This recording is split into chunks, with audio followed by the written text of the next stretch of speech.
Il m'est arrivé de me sentir épuisée, aussi bien physiquement que mentalement, à cause de personnes égoïstes, avides, impolies ou même cruelles autour de moi.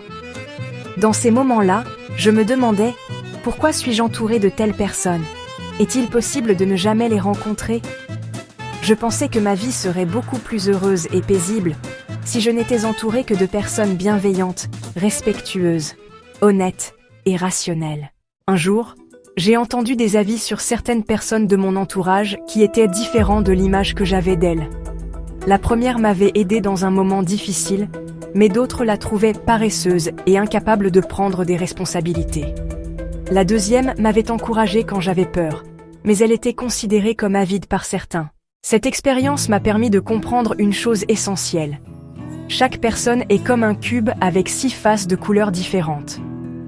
Nous avons tous un côté bon et un côté mauvais, un côté généreux et un côté égoïste, un côté travailleur et un côté paresseux, un côté honnête et un côté trompeur.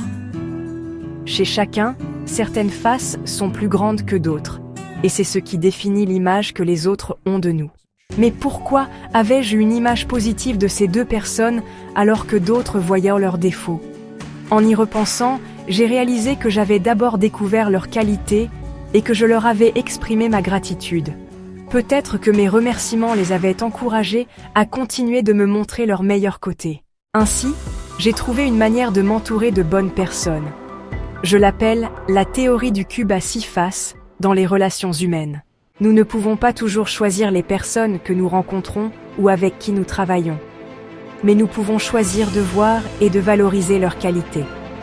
En le faisant, nous augmentons les chances que ces personnes nous montrent leur meilleur côté. Si cela se répète, nous nous retrouverons entourés d'un cercle bienveillant. Cependant, il ne faut pas s'acharner avec des personnes qui nous font du mal. Si quelqu'un ne montre presque jamais son côté positif malgré nos efforts, il vaut mieux prendre ses distances ou fixer des limites.